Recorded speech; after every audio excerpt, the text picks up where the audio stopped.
Good morning everyone. Myself Aman Singh. Welcome to my YouTube channel Medico Aman 2004. Today we will discuss about the topic लाइकोपेरॉन. भाई आज हम discuss करेंगे लाइकोपेरॉन के बारे में. जैसा कि हम जानते हैं अपने बॉडी में दो टाइप की जीन पाई जाती हैं. एक कॉन्स्टिट्यूटिव जीन होती है जिसको हाउसकीपिंग जीन बोलते हैं, जो हमेशा एक्टिव रहती है अपने बॉडी में, और एक होती है नॉन कॉन्स्टिट्यूटिव जीन लग्जरी, मतलब राजा वाली ज़िंदगी. जब काम पड़ेगा तभी हम चालू होंगे, जब काम नहीं पड़ेगा तब हम नहीं चालू होंगे. ये आपका हो गया luxury gene. Gene regulation prokaryotes और यूकैरियोट्स में डिफरेंट होता है. जीन रेगुलेशन से आप समझते क्या है? जैसे एक चीज़ समझिए भाई, स्ट्रक्चरल जीन की मदद से डीएनए से आपने आरएनए बनाया, आरएनए से आपने प्रोटीन बनाया. तो ये जीन रेगुलेशन क्या होता है ना, जीन रेगुलेशन स्टेप होता है कि किसी भी प्रोसेस के बाद, किसी भी चीज़ को बनने से पहले या बनने के बाद रेगुलेट कर रहा है, रोकना या उस प्रोसेस को बढ़ाना. यही क्या है? जीन रेगुलेशन है. अब यूकैरियोट्स में आप ये जीन रेगुलेशन 4 जगहों पे कर सकते हैं.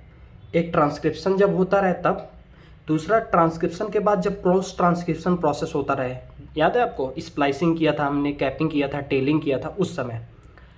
उसके बाद जब आपका एमआरएनए बन जाता है और वो साइटोप्लाज्म में ट्रांसफ़र होता है फॉर प्रोटीन सिंथेसिस, तब आप इस चीज़ को रोक सकते हैं. और एक तो जब ट्रांसलेशन प्रोसेस स्टार्ट होने वाला रहे तब रोक सकते हैं. बट अब एक चीज़ आप समझो, यूकैरियोट्स में तो इतना सब तो कुछ था, डिफरेंट चीज़ें थी. बट बात करें प्रोकैरियोट्स में, प्रोकैरियोट्स में दोस्त ट्रांसलेशन और ट्रांसक्रिप्शन तो दोनों कपल्ड होता है, साथ साथ होता है, क्योंकि इनके पास कोई मेम्ब्रेन बाउंड ऑर्गेनेल नहीं होता है. हर चीज़ एक ही जगह होता है, साइटोप्लाज्म में होता है. तो आप इस प्रोसेस को कहाँ रोक सकते हो? ट्रांसक्रिप्शन प्रोसेस पे रोक सकते हो. ट्रांसक्रिप्शन प्रोसेस पे आप रोक सकते हो. इसको समझ गए?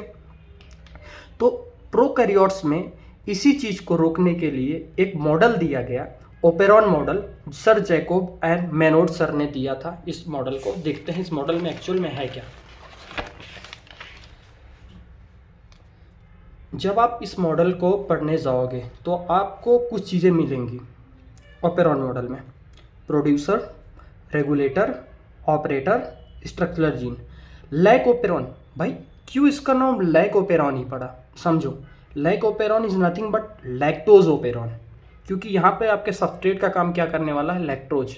मतलब इस पूरे सिस्टम को ऑपरेट करने वाला लैक्टोज है. जनरली ये सिस्टम ऑफ होता है लैक्टोज की अब्सेंस में. जब लैक्टोज आ जाता है तो ये ऑन हो जाता है. ये सीक्वेंस आपको याद करना बहुत ही ज़्यादा ज़रूरी है. पीपो जया से मैंने स्टिक से याद किया था इस चीज़ को. पीपो जया से. P for promoter, I for not inducer, I for inhibitor, promoter, operator, ZYA एक प्रकार के स्ट्रक्चरल जीन है जो आगे क्या काम करेंगे वो नेक्स्ट अभी थोड़ा देर बाद हम देखेंगे. भाई 2 सिचुएशन लेते हैं. एक सिचुएशन ये है जहाँ पर लैक्टोज अब्सेंट है, नो लैक्टोज. एक सिचुएशन यहाँ है जहाँ पर लैक्टोज प्रेजेंट है. ये कैसे वर्क करता है वो आपको दिखाना चाह रहे हैं. क्या करता है स्टार्टिंग से आप देखिए. आरएनए पॉलीमरेज आया, प्रमोटर से बाइंड किया.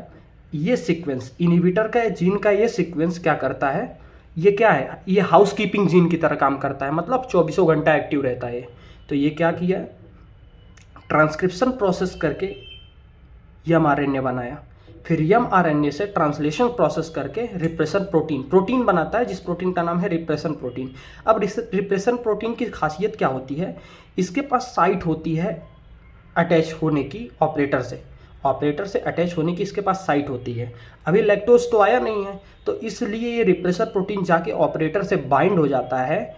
जो आरएनए पॉलीमरेज सोच रहा था कि भाई सीधे सीधे ऐसे जाके इन सब स्ट्रक्चरल जीन को हम क्या करेंगे? ट्रांसक्रिप्शन करके एमआरएनए बना देंगे, देन फर्दर प्रोटीन बना लेंगे. पर यहाँ ऑपरेटर से जाके रिप्रेसर प्रोटीन ज्वाइंट हो गया.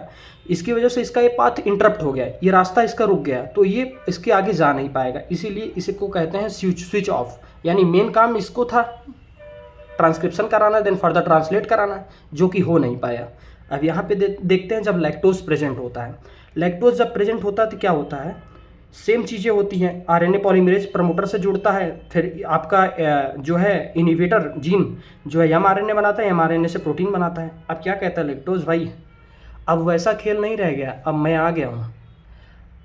अब लैक्टोज या एलोलैक्टोज जाके आपके इस प्रोटीन से बाइंड कर जाता है। इसके पास बाइंडिंग साइट होती है लैक्टोज की। लैक्टोज जैसे ही बाइंड करता है तो ये जब इसकी साइट हाइड हो जाती है, अभी देख इसके पास साइट थी अटैच होने के लिए ऑपरेटर से, पर जैसे ये बाइंड करता है तो ऑपरेटर से जो बाइंड करने की साइट थी वो डिसअपियर हो जाती है, जिसकी वजह से ऑपरेटर से बाइंड नहीं कर पाता। आरएनए पॉलीमरेज सीधा जाके ZYA जीन को ट्रांसक्रिप्शन देन फर्दर ट्रांसलेट करके एमआरएनए बनाता है और एमआरएनए से प्रोटीन बनाता है।